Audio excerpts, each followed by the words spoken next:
নমস্কার, গল্পের কোলাহলের ৮৪ নম্বর এপিসোডে সকলকে স্বাগত। আমাদের আজকের এই ঘটনাটি পাঠিয়েছে রঙ্গন। রঙ্গন এই ঘটনাটি শুনেছিল তার কাকার মুখ থেকে। ঘটনাটি ঘটেছিল তার কাকার সাথেই। এটি একটি ভয়ানক ঘটনা। রঙ্গনের কাকার ক্যাটারিংয়ের ব্যবসা আছে, আর সেই ক্যাটারিং সার্ভিস করতে গিয়েই রঙ্গনের কাকা সম্মুখীন হয় এক ভয়াবহ অভিজ্ঞতার। সেটাই পাঠিয়েছে আজকে রঙ্গন আজকের এপিসোডে। বন্ধুরা, তোমরাও এরকম নিজের জীবনের অলৌকিক ঘটনা বা কারোর থেকে কোনো শোনা অলৌকিক ঘটনা পাঠাতে পারো খুব সহজে আমাদের মেল আইডি গল্পের kolahal@gmail.com-এ। নিচে ডিসক্রিপশনও দেওয়া রয়েছে আমাদের মেল আইডি। আজকের ঘটনাটি কেমন লাগলো কমেন্ট করে জানিও, আর লাইক শেয়ার করে একটু ভালোবাসা দিও। নতুন সত্যি ভৌতিক বা অলৌকিক ঘটনা মিস না করতে চাইলে সাবস্ক্রাইব করে নিও আমাদের ছোট্ট চ্যানেল গল্পের কোলাহলকে। চলি সরাসরি ঘটনায়। রঙ্গন যেমনভাবে আমাকে ঘটনাটি লিখে পাঠিয়েছে সেরকমটাই আমি পাঠ করে শোনাচ্ছি। আমি অয়ন আছি তোমাদের সাথে। শুরু করছি আজকের ঘটনা।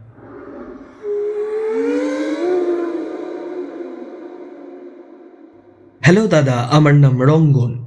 শুরুতেই তোমায় বলি যে তুমি যে ঘটনাগুলো বলো সেগুলো সত্যিই গায়ে কাঁটা দিয়ে দেওয়ার মতো। মানুষের জীবনে যে ভৌতিক ঘটনা কত রকমভাবে ঘটতে পারে, এই যে নেগেটিভ এনার্জির এত জোর, সেগুলো আমাকে ভয় পাওয়ায় তোমার বলা ঘটনাগুলোর মাধ্যমে। আমি আজ যে ঘটনাটা লিখে পাঠাচ্ছি তোমায়, সেটা আমার নিজের কাকার মুখে শোনা এক বাস্তব ঘটনা। আমার বাবারা দুই ভাই। আমার বাবা একটি প্রাইভেট কোম্পানিতে চাকরি করে, আর আমার কাকা পড়াশুনো শেষ করে ব্যবসা করার চিন্তা ভাবনা করে। এরপর সে নিজের একটা ক্যাটারিংয়ের ব্যবসা তৈরি করে।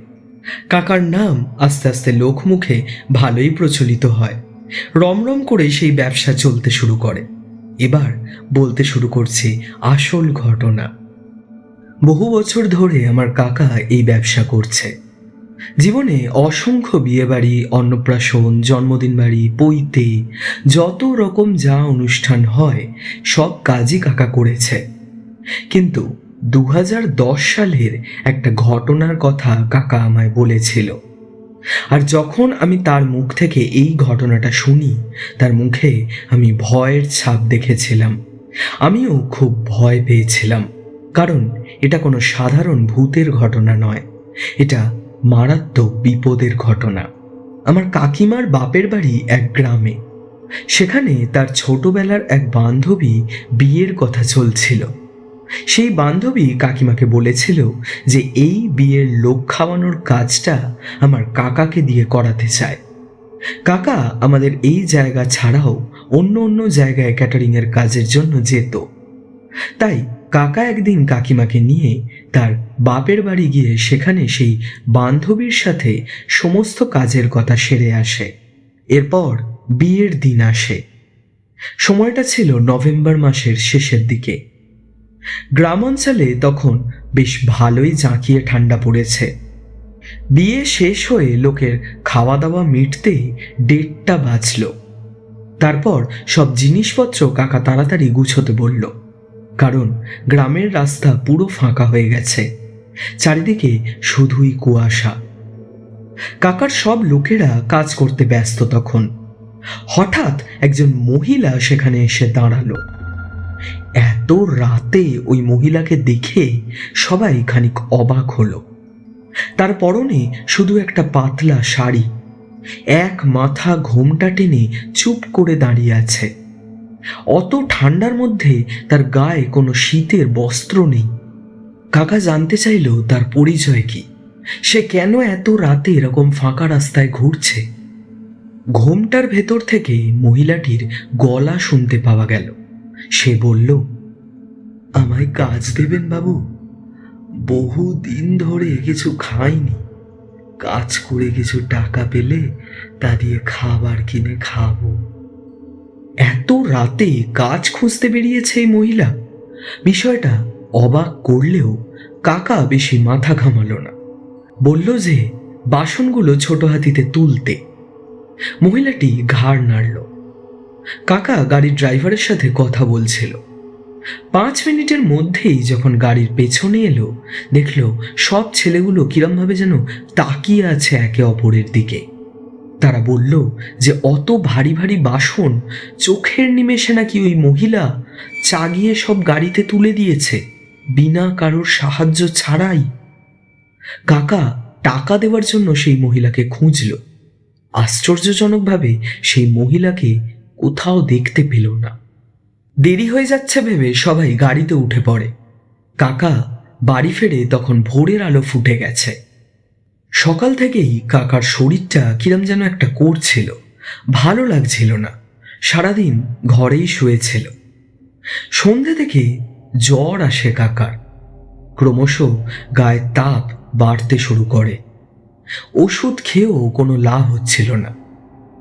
রাতে কিছু না খেয়েই শুয়ে পড়ে।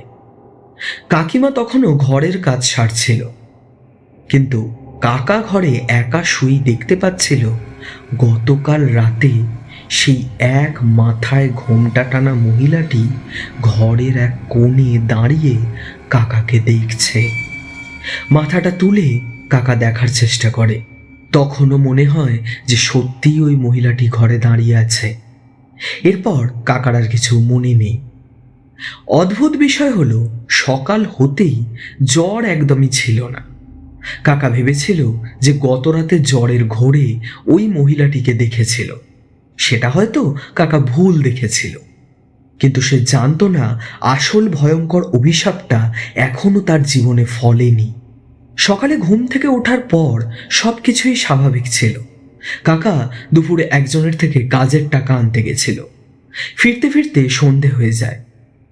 কাকা তার নিজের বাইকটা নিয়ে কিছুটা রাস্তা আসার পর আবার শরীরটায় কিরম একটা অস্বস্তি হতে শুরু করে। সারা শরীরে প্রচণ্ড যন্ত্রণা করে। ঠিক মনে হচ্ছিল যেন আবার জ্বর আসছে। এইভাবে গাড়িটা নিয়ে কিছুটা এগোতেই হঠাৎ রাস্তার এক ধারে কাকার মনে হলো যে সেই মহিলাটা দাঁড়িয়ে আছে, মাথায় ঘোমটা দিয়ে। গাড়িটা দাঁড় করিয়ে পেছন ঘুরে তাকায়, কিন্তু সেখানে আর দেখতে পায় না সেই মহিলাটিকে। আবার গাড়ি চালিয়ে কিছুটা পথ যেতেই হেডলাইটের আলোতে তখন পরিষ্কার দেখতে পায় মাঝ রাস্তায় মহিলাটি দাঁড়িয়ে আছে। এবার আর কোনো ভুল নেই, চোখের সামনে মাথায় ঘোমটা দিয়ে সে দাঁড়িয়ে। কাকা তাড়াতাড়ি খুব জোরে ব্রেকটা মেরে বাইকটা থামায়। কাকার একটা জিনিস একদমই ভালো লাগছিল না। কাকিমার বাপের বাড়ি অনেক দূরের এক গ্রামে। সেখান থেকে এই অজানা মহিলাটি কাকার সন্ধান নিয়ে কাকাকে কি পিছু করছে? সে তাও মহিলাটিকে এড়িয়ে যেতে পারল না। মহিলাটি নিজে থেকেই বলে উঠল, বাবু, আমায় কাজ দেবেন? খুব টাকার দরকার, কিছু যে খাইনি আমি। কাকা পকেট থেকে কিছু টাকা বার করে মহিলাটিকে দিতে যায়। বলে যে সেদিন টাকার জন্য কাজ করে সে টাকা না নিয়েই চলে গেছিল। মহিলাটি তখন টাকা নেওয়ার জন্য হাত বাড়ায় না, শাড়ির আঁচলটা বাড়িয়ে দেয়। তার মধ্যে কাকা টাকাটা দিতেই সে সেটা বেঁধে নেয়। তারপর কাকা বলে যে অমুক জায়গায় কাজ আছে, সেখানে যেন সে কালকে চলে আসে। মহিলাটি তখন বলে যে তার এখনই কাজের খুব দরকার, অত রাতে তাকে কাজ দিতে পারবে না। সেই বলে গাড়িটা চালিয়ে কাকা সেদিন বাড়ির দিকে রওনা দেয়। লুকিং গ্লাসে দেখে মহিলাটি ওই একইভাবে দাঁড়িয়ে আছে রাস্তায়। মনে মনে ভাবে মহিলাটির হয়তো মাথার সমস্যা আছে। সেদিন রাতে কাকার আবার ধুম জ্বর আসে। কাকিমার চিন্তা হয় যে এরম রোজ রাতে 103-4 ডিগ্রি জ্বর উঠে যাচ্ছে কেন, অথচ সেই জ্বরের কোনো চিহ্ন নেই সকালে। সেদিনই রাতে তখন প্রায় 2টো কি 2:30 হবে। কাকার পাশে শুয়ে থাকতে থাকতে কখন যেন চোখটা লেগে গেছিল কাকিমার। হঠাৎ রান্নাঘর থেকে বাসনপত্র পড়ার বিকট শব্দ শুনে চমকে ওঠে কাকিমা। কাকা ঘুমোচ্ছে দেখে নিজে একাই দরজা খুলে দৌড়ে যায় রান্নাঘরে। সেখানে গিয়ে দেখে যে টেবিলের ওপরে থাকা সব বাসন মাটিতে পড়ে গড়াগড়ি খাচ্ছে, কিন্তু কেউ নেই সেখানে, এমনকি দরজা জানলাও সব বন্ধ। কাকিমা যখন বাসন তুলতে শুরু করে ঠিক তখন বাসনের পাশ থেকে মেঝেটার দিকে লক্ষ্য করে সেখানে কোনো মহিলার আলতার পায়ের ছাপ। কাকিমা ভালো করে দেখে সেই ছাপ বাসনগুলোর পাশ থেকে রান্নাঘরের বাইরের দিকে চলে গেছে। সঙ্গে সঙ্গে কাকার চিৎকার কানে আসে। কাকিমা দৌড়ে ঘরে গিয়ে দেখে কাকা বিছানার উপর বসে কাঁপছে, তার মুখ ফ্যাকাশে, চোখ দুটো বড় বড় করে তাকিয়ে আছে দরজার দিকে, আর আঙুল দেখিয়ে বলছে, ওই মহিলাটি আবার এসেছিল যেন, এই মাত্র দাঁড়িয়েছিল ওখানে, ওই ওই যে ওখানে, কিন্তু পা তার মাটিতে ছিল না, হাওয়ার ওপর ভাসছিল। আমি ভুল দেখছি কিনা ভেবে আমি বিছানা থেকে নেমে যাই ওই দরজার সামনে। আমি আমি স্পষ্ট দেখেছিলাম ওই মহিলা দাঁড়িয়ে আছে, আর তার মুখে ঘোমটা দেওয়া ছিল, কিন্তু আমি কেন জানি না ঘোমটাটা সরিয়ে দিই, আর তার চেহারাটা দেখতে পাই। সে কি বীভৎস চেহারা, পুরো কঙ্কাল, আর চোখের জায়গায় বড় বড় দুটো গর্ত, আর দাঁতগুলো কি অস্বাভাবিক পিশাচের মতো, আর সেখান দিয়ে রক্ত গড়িয়ে পড়ছিল। আমি নিতে পারিনি, আমি তাই চেঁচিয়েছি। আমার খুব ভয় করছে, খুব ভয় করছে। ও ওইখানেই দাঁড়িয়েছিল। আর কাকা এও বলে যে ওই মহিলাটি কাকাকে বলেছিল, আমি যা চাই আমি তা ঠিক নিয়ে নেব। কাকিমা সব কথা শুনে দরজার দিকে তাকায়, আর সত্যি সেই আলতার পায়ের ছাপ তাদের ঘরের দরজার সামনে এসে মিলিয়ে গেছে। এরপর কাকা আস্তে আস্তে মানসিকভাবে অসুস্থ হয়ে পড়ে। ঘর থেকে কোথাও বেরোতো না। রোজ রাতে ঘুম থেকে উঠে চিৎকার করত। প্রতি রাতে কাকা শুধু ওই মহিলাটিকে দেখতে পেত চোখের সামনে। কখনো মাঝরাতে ঘরের বন্ধ দরজার সামনে দাঁড়িয়ে থাকতে দেখত, আবার কখনো বারান্দা দিয়ে হেঁটে যেতে দেখত। খেতে বসলে টেবিলের উল্টো দিকে দাঁড়িয়ে থাকতো ওই মহিলা, সমানে ওই বীভৎস দাঁত বার করে হাসত, আর সেই দাঁত দিয়ে রক্ত ঝরত সমানে। বড় জিভ বার করে সেই রক্ত চেটে চেটে খেত ওই মহিলা। কাকার মনে হতো তার আশেপাশে সেই মহিলা সব সময় আছে, যেন কাকাকে দেখছে। এই অবস্থা দেখে কাকিমা তার ব্যবসার কর্মচারীদের বলতো যাতে কাকাকে তারা ঘর থেকে বাইরে বার করতে পারে। তারা সেই মহিলাকে ওই গ্রামে দেখেছিল, কিন্তু তাদের সাথে এরপর আর সেই মহিলার দেখা হয়নি। কাকিমার বাপের বাড়ির জায়গায় এরম মহিলার কথা কাকিমারও তখন অজানাই ছিল। ব্যবসার কাজগুলো আস্তে আস্তে বন্ধ হতে শুরু করলো।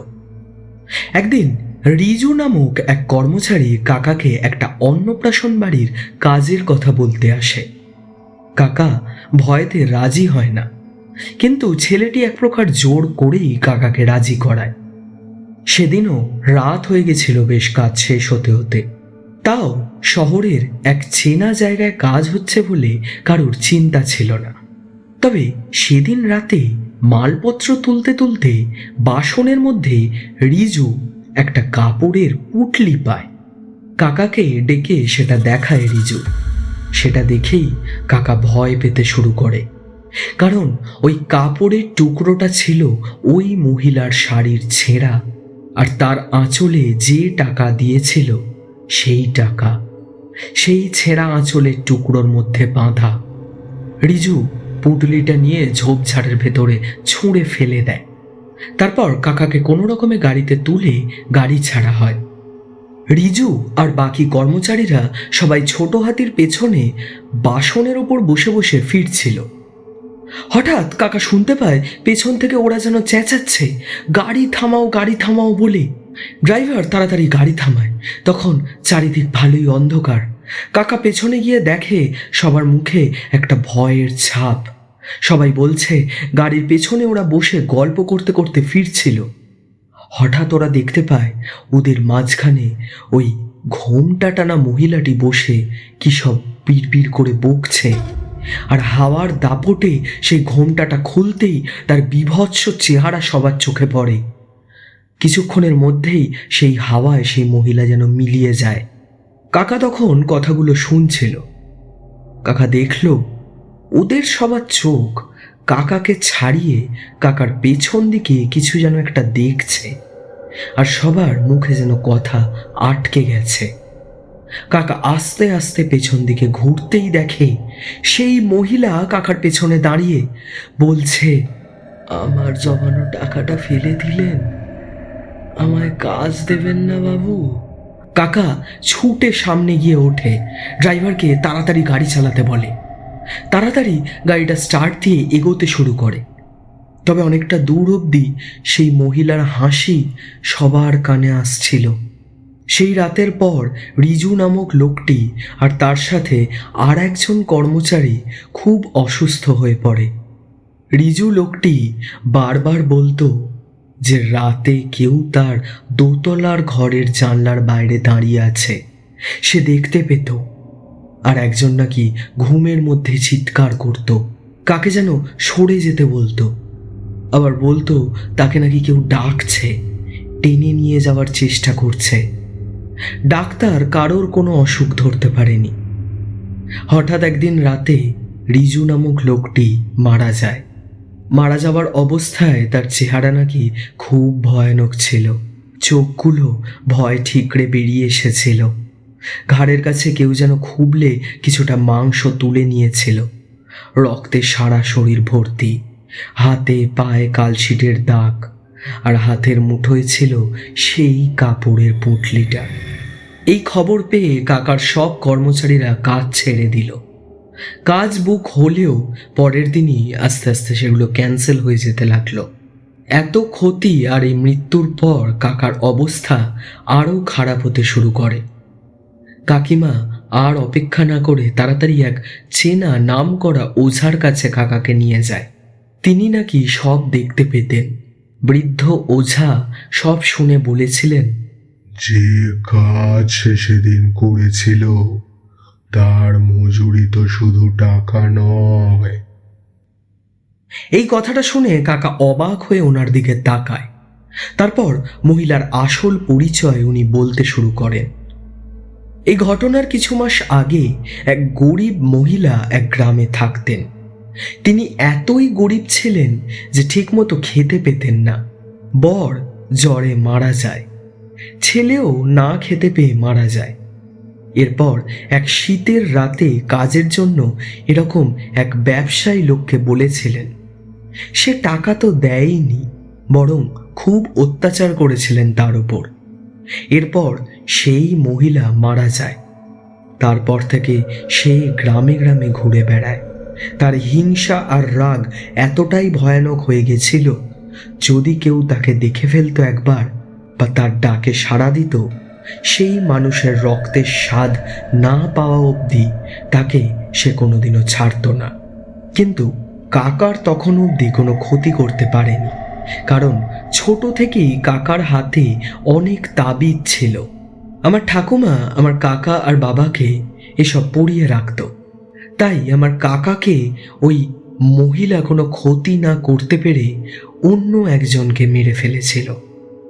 কিন্তু ওঝা এও বললেন যে সে এখনো কাকার বাড়িতেই আছে। কাকিমা তো শুনে ভয় কান্নাকাটি শুরু করে দেয়। কাকা ওঝার সামনে বসে যেন একটু সুস্থ বোধ করছিল। উনি বলেন যে সেদিন রাতেই ওখানেই থাকতে হবে, কাকা আর কাকিমাকে দুজনকেই। একটা পুজো করবেন উনি। পরের দিন ভোরে উনি এক ঘটি মন্ত্রপুত জল বাড়ির চারিদিকে ছড়িয়ে ছিটিয়ে দিলেন। তারপর 4টে পেরেক বাড়ির 4 ধারে পুঁতে দিয়ে কাকা আর কাকিমাকে 2টি লাল তাবিজ দিয়েছিলেন। অদ্ভুতভাবে তারপর আর কোনোদিনও ওই মহিলাকে দেখা যায়নি। কিন্তু কাকার এই ঘটনা শুনে আমার মনে হয়েছিল যে হয়তো ওই মহিলা কাকার বাড়িতে আর নেই, কিন্তু তার যদি বিনাশ না হয়, হতেই পারে যে সে এখনো অন্য কোথাও কারুর বাড়িতে রয়েছে, অন্য কারুর অপেক্ষা করছে।